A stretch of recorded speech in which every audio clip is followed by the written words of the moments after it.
everyone. Welcome to the Moonshine Jesus Show, where today we're talking about Daredevil Born Again. We are brought to you by ProgressiveChristianity.org, Center for Progressive Christianity, a wonderful place for you to get all of your progressive Christian resource needs, everything from articles to liturgy. We're also brought to you by the Christian Left, a nationwide ministry and community for Christian progressives and allies, and the Progressive Christian Alliance, a movement and denomination that rallies together around principles of justice, respect, and inclusion. I am joined, as always, by Mark Sandlin. How you doing today, Mark? I am doing great. How about you? I'm doing great. And I know you've been traveling today, I'm glad you can that tell you made it. Yeah, you can tell I'm in a new place. I'm in New York City here to visit my son, my youngest son. So we're going to have a nice time hanging out and doing stuff. But I did not want to miss the Moonshine Jesus show. So I told him up front, we're going to have a little pause once I arrive before we go and hit the town. I've got to do the show, man. I was particularly Daredevil. I just love Daredevil. So this is great. I'm excited. That's dedication, but I am glad to help you pregame before your night with your son. Perfect. So perfect. Absolutely. Well, as I said, we're talking about Daredevil Born Again, and just in case you haven't seen the newest season 2, which is like the 4th season, I think, of the whole Daredevil. Fifth season of the whole 3 on Daredevil Netflix, thing. I'm pretty sure. 3 on the initial thing, and then Born Again 2, so 5. Yeah. But if you haven't seen it and you don't want it to be spoiled, we will have spoilers throughout this. So, pause it, go and watch Daredevil. You can binge it pretty easily, and then come back. Before we get into spoiling it for you, we need some drinks. Mark, were you able to come by a drink? Yeah, obviously, it's a little difficult. I was traveling all day, but I did. Look, one of the things that kept coming back this season for me was how much I miss Foggy, and so it hit me that, and I love that we got Jessica Jones in the same week. Mm-hmm. Well, both the drink of Foggy and Matt when they would get together, and Jessica Jones' go-to drink is Scotch. So turns out there's a nice little liquor store about a block away. So I got me a little thing of Scotch. I think I am ready to go. How about you? What are you going with? Yeah, I'm happy about it. It's actually, I probably would have went with this even if I had my bar at my house available to me. I think I still would have. Yeah. One, it's a drink I like, and two of the characters that I most really kind of was happy about or longing for in this season, it connects directly to them. Scotch, yeah. How about you? What you going with? I have got a drink called the Devil of Hell's Kitchen, and when I was looking this up, this was the description, that it belongs in a rain-soaked Hell's Kitchen alley at 1 a.m. And something about that just grabbed a hold of me.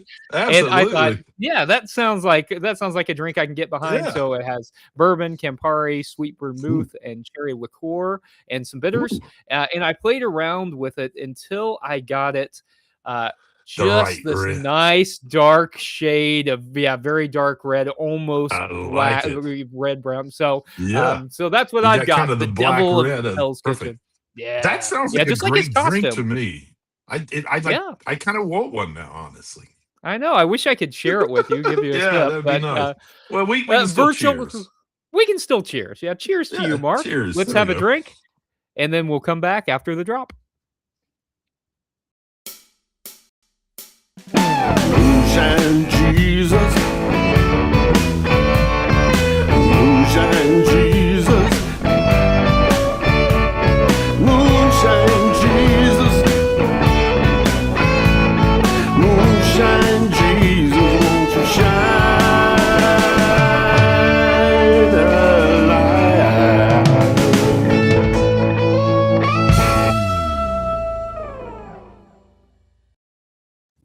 Okay, you're joining us for our Geek Out segment. This segment we're going to keep a little bit shorter than the next segment where we talk about theology and politics. But today we're talking about one of my all-time favorite comic heroes, Daredevil. We had a whole series, 3 years on Netflix. It's been rebooted. It hadn't been rebooted, but they called it a reboot. It's really a continuation with some some changes, but nothing major. On Disney, Daredevil Born Again, we already had a season of that. We're looking at season 2 of Daredevil Born Again. It's a series that continues the story of Matt Murdock, Charlie Cox playing the devil of Hell's Kitchen, as you've pointed out for us already. And he is, it serves as sort of a revival to that Netflix series. And the show follows Matt as he is a lawyer and vigilante, putting him on a collision course with Wilson Fisk, who becomes Kingpin, who is pursuing political power, at least at the beginning of this season, in New York City. So, like I said, this is one of my favorites. We haven't talked about Daredevil in a while. I'm curious, remind me, where are you with Daredevil? How do you like the character? I love the character, man, but my first introduction, I didn't read the comics, Daredevil comics or anything like that. So my first introduction to Daredevil was that 2003 Ben Affleck movie. Oh, I'm and sorry. I know, so like I wasn't really a big Daredevil fan. Oh, gosh. And then, That's you know, I tough. saw that Elektra movie after that, and Still, yeah. it's not It wasn't good. promising. Right. It was not. It had been What like was being not- introduced. It'd been like being introduced to Green Lantern through the first Green Lantern movie with what I just blanked on his name. Ryan Who's Reynolds. great as Daredevil, but boy, Ryan Reynolds, but boy, was he not the right choice for Green Lantern. No, it was. I mean, yeah, and I mean poor writing, just like but I mean, Yeah, I think was. the fun thing kind of was about both those characters, though, that they both made fun of themselves for playing those characters, and True. I mean, at Yeah. least they had a They sense of humor about it. understood. It did not work. They did for whatever reason. It mostly was bad writing. I would argue in Ben Affleck's case, it was also bad acting, which is weird for him because he's a pretty good actor, but he just didn't seem to own that. I don't. Anyway, it Not in doesn't that matter. one. So Not in my that real one. question, the next, not in that one, not in that one. Could not quite get there. So I'm curious. We've had 2 seasons on Disney. Yeah. What do you think about the second season in comparison to the first? The second season is a lot better than the first season, I thought. Yeah. Just personally, I liked the first. I liked the first season. But and maybe it's because it had been a few years and it took me a little while to get back into it. I don't know. Right. But I really liked this season. It was you had told me, you know, last week when we were talking about what we were gonna do, you're like, hey man, every episode is better than the one before it. And I genuinely felt that as I was watching. Yeah. Like I got back in, I'm like, How oh yeah. often do you see that in a series? Not very you know? often. And whenever There might be an overall arc, Yeah. but there's these at least a few Right. shows that kind of Dip, drop out. dip, and that's not how Yeah, I but felt this not- time. And so the first one, Yeah. I'm like, oh yeah, what was? Oh, okay, Fisk is mayor. That's right. You know, it's a year Right, since I'd yeah. watched it, and so I felt like the last season it took me a little while to get back into it or whatever because I really liked Mhm. the Netflix iteration. I remember Yeah. I remember one scene in particular that's just kind of burned in my mind as one of my favorite just scenes. I think of a TV show, a superhero TV show in particular. That scene in like the first season of Daredevil on Netflix where he's in that hallway and it's just like a single camera shot and he works his way down the hallway and there was that scene is so good. Right? The hallway fights Yeah. in Daredevil every season, Yeah. whether it was Netflix, they just do incredible. There was a hallway fight in the first season, the first iteration in Netflix Yeah. that was in going down the hallway of a jail, and Yeah.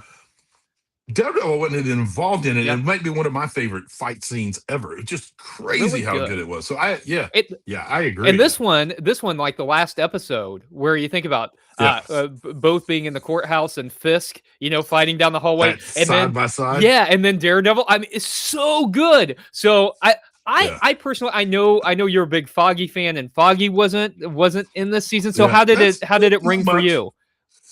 Well, I'm kind of with you. I think it's easily my favorite of the 5 seasons that we've had. It's easily my favorite compared to the first season on Disney.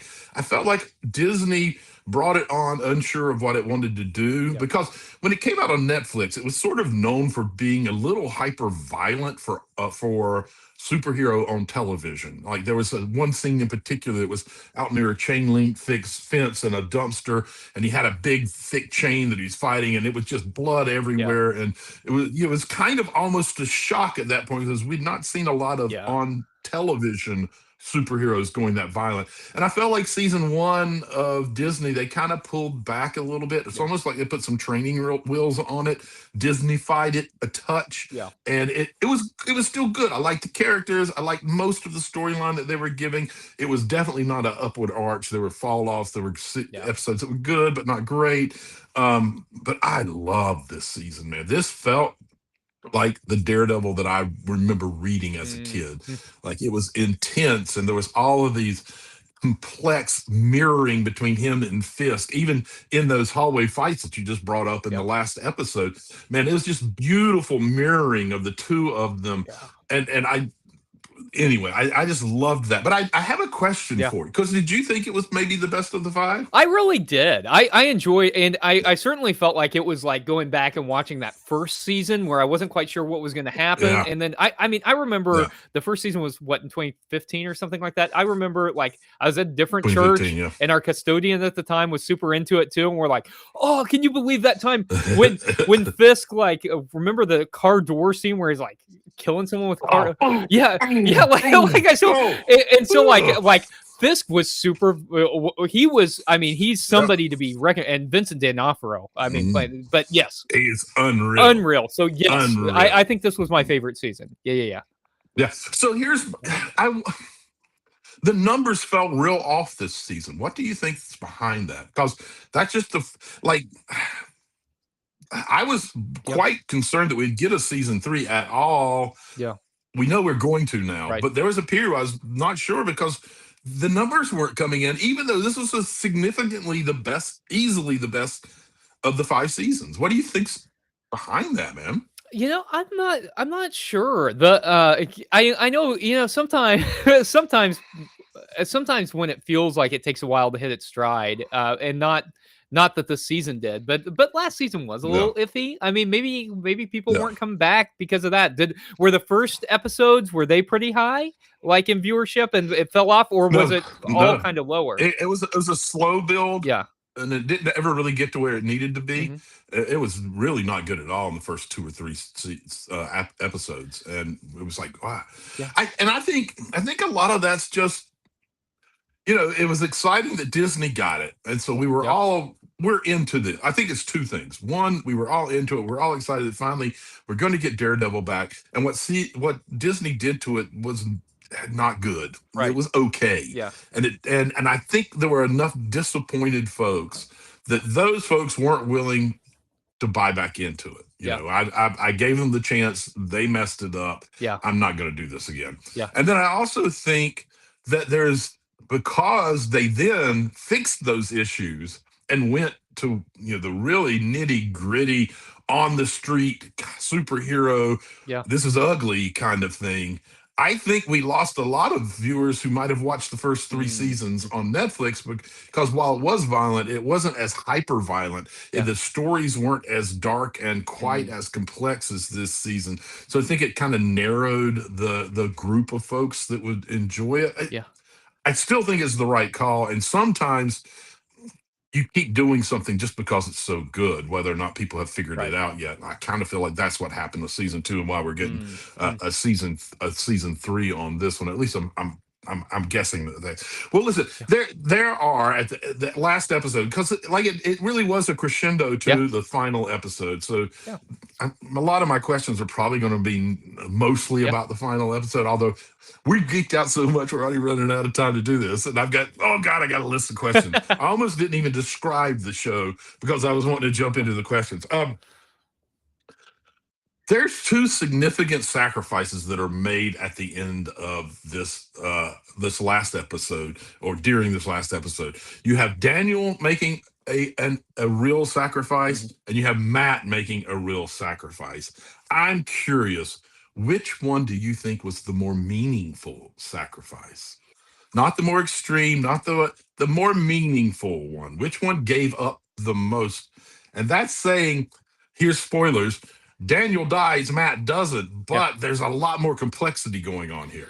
And they're both doing it for either the potential of love or existing love. So Right. Yeah. I mean, yeah. Daniel's is kind of personal love, which we see a lot, and as you said, it does cost him his life. But I guess Murdoch it's also it's love for the city and love for Hell's Kitchen and love for the people of New York, and he one of the things that he kind of struggles with, is identity, and as most superheroes do, when you've got kind of this dual identity that you're dealing with. I mean, even in the courtroom scene, we hear Yeah. one of the witnesses wrote a book about exactly what you're talking about the mask and what's the real identity. Right. And so, yeah. Right. And so he gives away his identity to the city. It's like he's entrusting the one he loves with his most precious secret, right? That he's not protecting, but he's giving up his power, his control to the people of New York. And I think that's a pretty meaningful sacrifice, and ends up in jail, ends up paying for it, right? And we don't know what all that's going to look like yet, but I think that's a pretty meaningful sacrifice, that he's not just taking one or dying for the one he loves, but he is in order to help the one he loves, entrusting New York with his most precious secret. So I guess that one I'm gonna choose Murdoch. Yeah. What do you think? Yeah, I'm kind of with you. I mean, I think if you're asked real quickly, you might immediately say, well, Daniel, of course, he died. Right. But Matt, in a lot of ways, both sides of him dies. The two things that are important to him is being a lawyer and being a vigilante. And he's not able, he just made a revelation to save the woman he loved, the city he loved. That's going to take both of the things that gave his life any real meaning away. So I think that was pretty significant, and it changes a lot of things. In the original script and in the filming, Daniel doesn't die. Really? When they filmed it, he didn't die. Yeah. Matter of fact, the guy who kills him, Buck. Buck. Yeah. He lies to Fisk at the end of it. Did he come through? He says no, but he's not around anymore. Is not true. In the final one, he actually just says, "Get out of here," or "Run away." Run away, I think is what he says. When they were editing it, it felt cheap to the editors. Yeah. They were like, "It's not okay." And so they CGI'd in the gunfire and his head going back. Wow. Yeah. And then the cast found out they did that, and they all started supposedly sobbing because they were like so invested in the character. They all ultimately agreed, that's what needed to happen. But so even the actor himself, when he finished wrapping the season, thought his character would still be oh my gosh, in the next season. Gandolfini, the son of anyway, the mobster actor, the actor. He was really good too. I mean, he really brought some emotional weight and struggle to this. I think in terms of the secondary bad guys, like the people who are orbiting around Fisk, he was the best. That's my biggest regret of him going. Yeah, because I love the complexity of his character. He was a little overwhelmed, but also could be very assertive. He was a little tenderhearted, but also could really get pretty aggressive. He had to. I love that character. Anyway, I've got like 5 more questions I wanted us to talk about, but we promised that we would not geek out too much, that we would get onto our theology and our political segment. So we're going to take a quick drop, and we'll be back on the other side.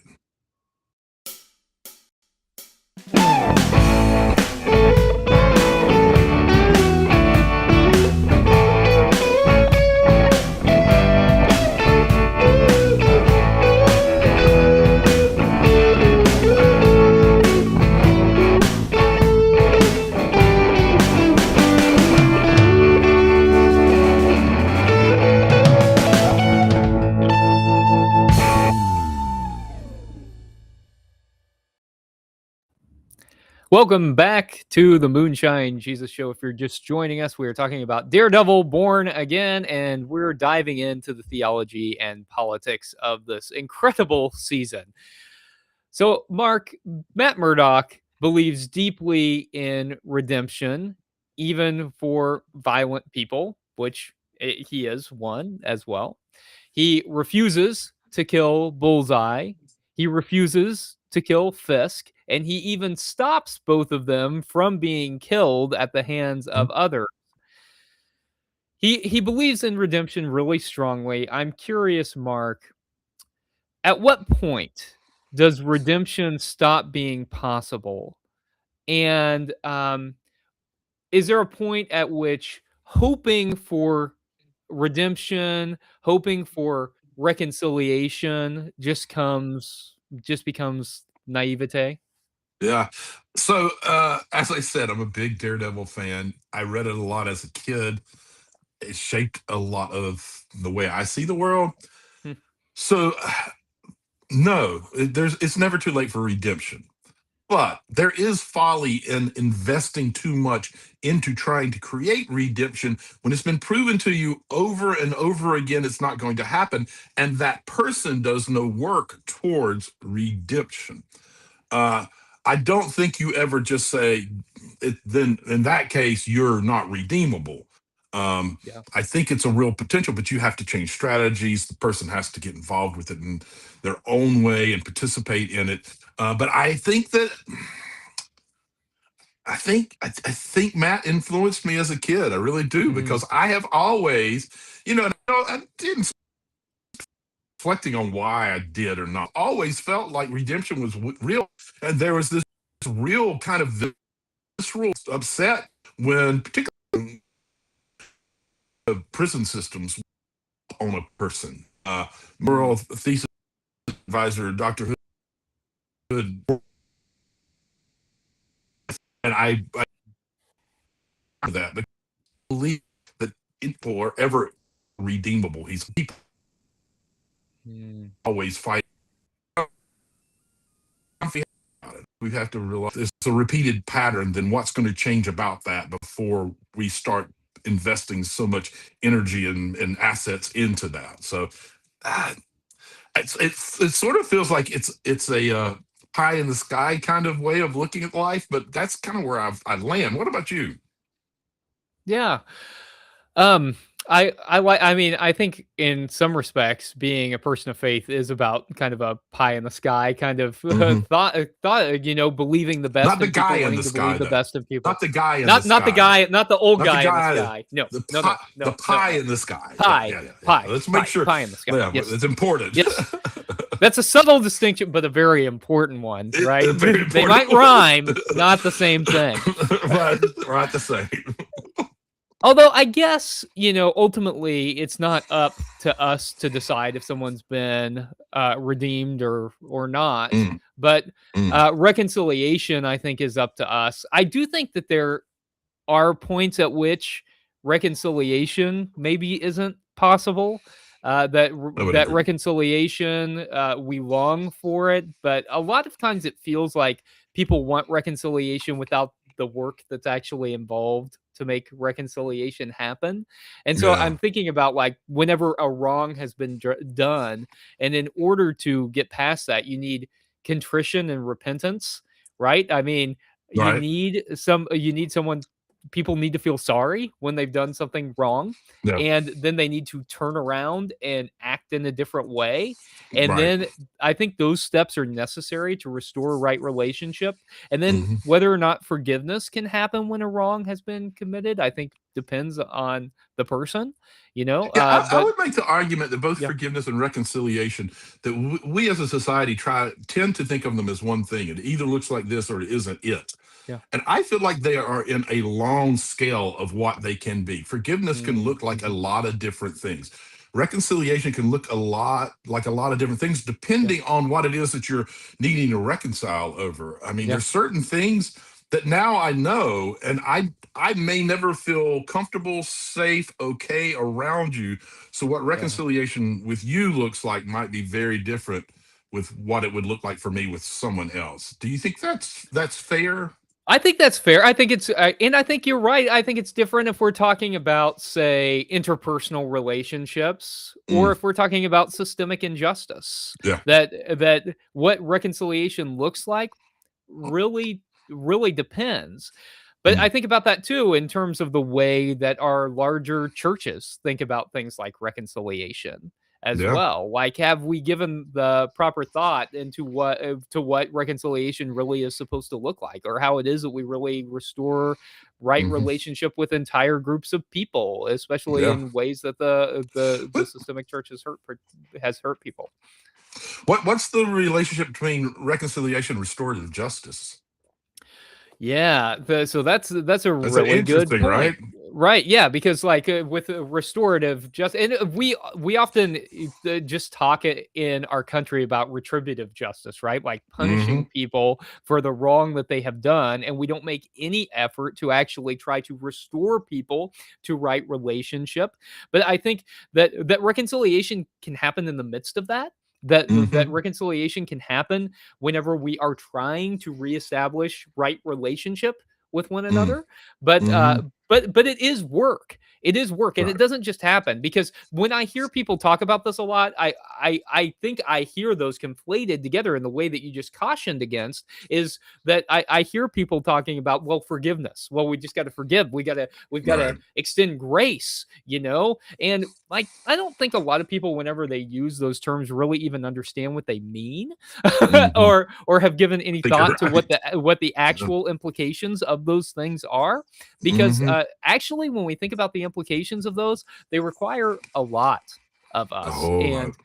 and certainly a lot of our systems, and in the way that we think about how it is that we can restore right relationships with entire groups of people that have been taken advantage of. Absolutely. So, Mark, I want to ask you a question about Kingpin, about Wilson Fisk, because Yes. I would say, too, for me, I mean, Vincent D'Onofrio's performance is so good. Like, Let's also just jump out of yeah, this segment in just a second. He is so good at everything he everything. does. Yeah, Even the little creature he played on Men in Black was yeah. just brilliant. I mean, he's so good. Sorry, I Well, I needed mean, to say that out loud. I also think about him like playing Bobby Gorin for all those seasons on And Law then and Order: killing it. Criminal Intent. Yeah. Yeah, but like such a different character. Like, Oh yeah. dude is just dude understands the task. He Yes, he gets it. does. Um, Indeed. and Sorry. Go right ahead. he is a good Kingpin. I mean, like, Oh, I think you, he's. he's I can't intimidating. imagine He's anybody being scary. better. Yeah. No, he is so good. And You know in the what high, most people don't get is yeah, how complex that character is, and yeah, I'm going to yeah, say Charlie Cox does the same for Matt. Those are both yeah. oppositely complex, and they do them so well. Sorry, yeah, Yes. try geeking out again. Oops. And but I mean, it's good because that's what makes the Mm, I think that's one of the things that makes the show so good, is they really did cast both of those characters so well that mhm, it allows them to tell the story in the way it needs to be told. So Fisk really believes that he's not the villain. mhm, He sees himself as the savior of New York, and he frames opponents as enemies of order and ultimately enemies of the common good. mm. Um, does that mirror any political rhetoric that we see in our society? Well, I mean, I think it would. I think it would be easy to say that it mirrors Trump and MAGA. But I don't think Trump actually believes that he's doing what's best. I believe he's Yeah. selling that. I think he's a great snake oil salesman, and he's Hmm. selling the idea that I'm doing what I think is best for America. But I think he knows 100% he's doing what's best for Trump. So, a matter of fact, I kind of think that, and this is for good reason, Yeah. that literature over romanticizes the bad guy who thinks he's the good guy. Because that Yeah. I don't think that happens that much. It is a Yeah. very romantic, fantastic storytelling device. But Yeah. I just think realistically, it's rare that we get it. Yes, we get it. We don't get it much. It's not common, but that's kind of what makes it so interesting to watch. Um, It's part of why I love the show, though, is because they show the complexity of both sides. The Yeah. good guy who thinks he's doing well, but he's really doing it outside of the law. And then the guy that's doing it within the existing systems, but abusing the systems to do it. That's much more realistic than what we usually get. So it's kind of a convoluted answer, but that's kind of where I land on it. No, that's actually what I was gonna say too, is that I don't think that Trump thinks he's the hero. Or sees himself as the salvation of the United States. But that rhetoric is there. And while I don't think that he thinks that, and I don't think a lot of the people in elected leadership, I don't think they necessarily think that either. But I do think a lot of the supporters believe that. And 100%. that I think is maybe even more dangerous because they place these people into power and then have bestowed upon them this kind of salvific title as if they are bringing about real change. And so it's harder to stop people who believe that their values are ultimately right than like a single Fisk that you can take down once you expose the lies, the corruption, all of that kind of stuff. Which brings me to my next question. I'm curious, what makes Wilson Fisk scarier? Is it his brutality? Because he's a brutal dude, right? I mean, he's big, he's violent, he's brutal. He's overpowered. He can hit harder than a typical person can hit. Right. Is it his brutality, his strength, or is it his ability to make the use of brutality sound reasonable, like a reasonable thing to do? Well, I think it's definitely the second part. When you can get, and this also mirrors a lot of politics that are going on right now, when you can get a group of people to believe that something that he previously thought was wrong is okay to do, you have, one, so much control that it's frightening. But two, then you've also set a playing field that allows you to do things that humanity has agreed for a very long time are things that we can't be okay with because of where it leads us. So yeah, I think it's 100% the second. 100%. I don't even think there's I can't imagine a good argument for just using his brutality being the answer. I mean, now that I've said that, do you think it's the brutality? Let me argue for. No, I'm not going to argue for that either. But I asked the question because I think people typically think we've got this narrative, right, that it's the use of force that's the bigger bad. When I really think it is the justification of wrongdoing that is absolutely what is worse, because it leads to further wrongdoing. And I think that this happens in big ways, in the ways that we talk about things politically, but I also think it happens in small ways when people can manipulate others into doing exactly what you were talking about, Mark, into beginning to hold positions, viewpoints, even advocating for things that at one point they would have found morally reprehensible. And so I think that is really, really scary. But I think that that's one of the things that makes Fisk so interesting to watch is that you can see him manipulating people in his inner circle, but also more broadly, you can see him shaping the narrative in a way that is really, really terrifying. So I would love to talk more about all of that, but if I do, we won't get to our last and favorite segment. We can't that have make me that, look. no. Yeah, no, we got to get there. The make me look stupid segment. So why don't we take a break, take a drink, and come back and try to make each other look stupid?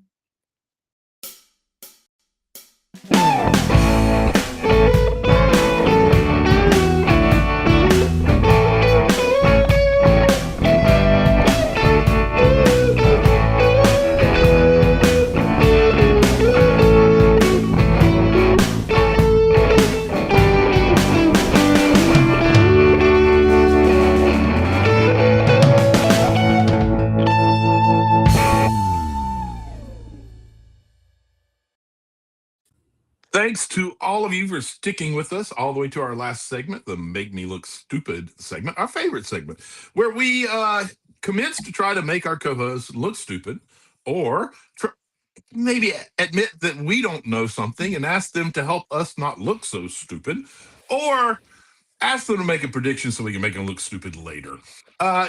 Caleb, I'm going to be benevolent in being the lead of this segment this time and hand off the first question to you. Okay, well, that's It'll very give you a kind chance of. it'll give you a chance to steal the one question. I did not come with a list this time. I have one okay. question. I think my question is so nuanced that there's no way you're going there.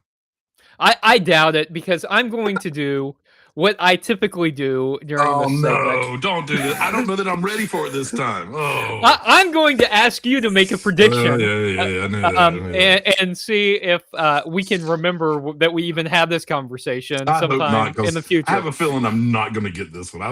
I'm not as prepared for it as I usually am. I bet you will. So we do know we're getting a Daredevil season 3, which I know we're both excited about. I hope that it's going to be as good as season 2. Yeah. And we see Murdoch going to prison. His secrets have been revealed. He's going to have to pay for his actions as Daredevil. And we see him locked away in prison. I'm wondering, Mark, how much of next season do you think is going to be Murdoch navigating prison? Is it going to be a prison season, or are we just going to spend, an episode there and then get something else? What do you think is going to happen? I think we're going to get at least 3/4 of the season being a prison season. I think there's a lot to mess with. There's a lot of hallways to have fights in. That's true. We got the AVTF folks there. I think there's lots of, and there's several Daredevil comics of Matt Murdock in jail. There's 2 different series specifically. So there's lots of source material to draw on. I think we're going to see that. I think the rest of the season, during that season, we're going to sort of get a vigilantes for hire kind of thing with the rest of the Defenders, which includes Jessica Jones and Iron Fist and why did I just blank on his name? Punisher. No, Jessica's husband. Luke Cage. I just don't know. Yeah. I think we're going to see them together. We're going to get Iron Fist. We're going to see them together. I think we're going to get a lot of them on the streets, Matt in jail. I think we'll ultimately the anti-vigilante task force will be overturned. Things will be changed, and because of it, a lot of the things that were brought up against Matt won't be something that holds him in jail anymore, and we're going to see him get out. I think there's going to be at least one breakout where they get him out of jail to help and then put him back in jail. That's my guess. Where we go with next season. What are you thinking? That's a lot of detail. I'll admit that's more detail than I gave thought to. I know. I'm a real nerd. I think about this stuff way too much. I think I agree that most of the season is going to be with him in prison. I don't know how I feel about that, because this is something that we see happen a lot in shows. We'll see them spend a season in prison, and sometimes those are really good seasons where we get to explore like what it actually means to wrestle with identity and what it means to wrestle with the consequences of your actions. Sometimes it's kind of just a device to put them in a different place for a while and try and make it interesting. So I'll admit I'm a little nervous about that. Yeah, I'm not sure how it's going to go, because I have had seasons of shows where they've spent a season in prison where I'm like, that really added to the nuance of this character, and they're out on the other side and they're doing something different. And then there have been times where I'm like, I'm not sure I'm interested in watching this show anymore as they're in prison. So I don't know. So I hope I hope whatever it is, however it comes together, I hope that it's entertaining to watch, and I hope that it actually adds depth to Daredevil. Very fair. So here's my question to you. What do you make of the ending of this series that basically, in my mind as I was watching it, it basically flips heaven and hell upside down? You got Matt, the devil of Hell's Kitchen, who ends up sentenced in hell in a prison with an AVTF folks, while Fisk is sentenced to his beautiful private island paradise. So, do you think the show is making a statement about how power protects evil? Or do you think it's setting up the idea that Fisk's paradise is actually hollow and somehow doomed? Or is it something completely different that they're doing there? Because it was such a stark, like, Yeah. the devil's in hell, and Fisk, who dresses in white for a lot of the season, Yep. is in this paradise, but alone and isolated. Matt's Yeah. surrounded by all kinds of things. Yeah. I don't know. What do you think the story they were trying to tell with that very stark duality of heaven and hell? There's a lot going on there, I think. I mean, you just said some of them, but like, Yeah. I also think that, at a different point in the season, we've got Fisk saying, I can't stand the sand between my toes. I Yeah. don't want to be there. And it's Mhm. really Vanessa who wants to be there. And so, in a way, he is sentenced to this place where his wife that died, that he hasn't dealt with in any way, that's where she wants to go, and it's not him. And so it's kind of a torturous place for him as he's standing there on the beach with his sand between his toes, in the Right. place he said he didn't want to be. Yeah. Whereas Matt remains in New York, in the heart of where he wants to be. So I think that's that those realities are going on. But I think what you said is also true, that people in power are often protected, right? And Fisk is killing people. He's holding the city of New York hostage. He's outwardly defying the systems that are in place. And at the end of the day, he has to leave New York. He's exiled, but there are no real consequences for him. Whereas Daredevil, who is putting himself on the line every day to actually protect people, who exposed through self-sacrifice what was going on, is the one who's being punished. And I think that's often how things end up working out. And so I would agree. I think it's complex. I think that's one of the things that's really good, is there are a lot of layers about what's happening here. What do you think? And I think that's exactly what's going on here. I think that this is it's one of the things that Daredevil has always done incredibly well, both the show and the comics. I think it is the storytellers telling us life is complex. And for a lot of the reasons that you just mentioned, you've got Daredevil in jail, in a place that he should absolutely hate. And then you got Fisk in paradise on a beach. But then you think of the very last shots of both of them. Fisk, we only see him from behind in a wide shot. There's no one there. He's standing, like you said, with his toes in the sand, which he absolutely hates. Is clearly just like stuck in what is a living hell for him, although the rest of us would call it paradise. Then you cut back to Matt, who's in jail, and we do a slow close-up on him, and he gives the slightest smile.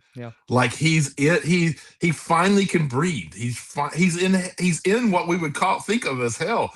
He's finally in a place where he can stop. He can breathe. And then the jail cell shuts, and that was brilliant. They made a little window, and it looked a lot like a confession window, and then they slid it closed like a confession.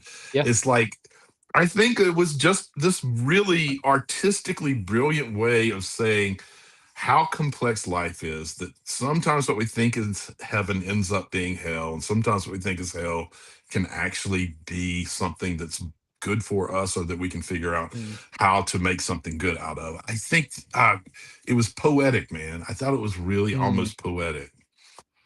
That's really the brilliance of this show. Both the complexity, and I think what you're pointing out too, the cinematography of the way they tell the story. That's always my favorite part. I was telling my wife this. I said the thing that I really like about this the most is the visual storytelling of the show. It is so enjoyable to watch. So many little things. Frequently, when there's a hero on the screen, the color palette mirrors the hero. Like when Jessica Jones is there, if you pay attention, there's almost always purple somewhere. Yeah. When in the I don't want to go too far with all of this, but like in the court scene when Fisk whispers so that Matt in another room can hear him, there's this red camera flare that happens across his ear to kind of like communicate to us that he's using that superpower. Just like you said, it's brilliant. Brilliant and so much fun to watch. I mean, I as you know, I like to do other things while I'm watching a lot of times, but with this show, like I made sure that I was like sitting down. Yeah, I would miss something. So I'm like, I can't be doing other things. I need to actually watch it, or I'm not going to fully experience the show. So it's a good. We've had so much fun talking about it. I'm going to suggest that next week we come back because there's a spin-off show that's a one-off. We all kind of wanted to see The Punisher this season, and we never did. And we know we're going to get the Punisher just from the previews in the new Spider-Man movie. But I think we're getting a one-off spin-off that happens during the timeline of the show we just watched that will probably lead into Spider-Man the movie. So it's called Punisher One Last Kill. It's one show. It happens this week. What do you say that we take that for our show next week? I'm down, man. That sounds great. All right. Excellent. All right, folks, again, thank you. It's you showing up and putting up with us rambling and talking about theology and politics that gives us a reason to get to do this, one of our favorite hours of the week. So thank you for showing up and allowing this and supporting us. We are thankful for you, and we will also see you next week on the Moonshine Jesus Show. Moonshine Jesus.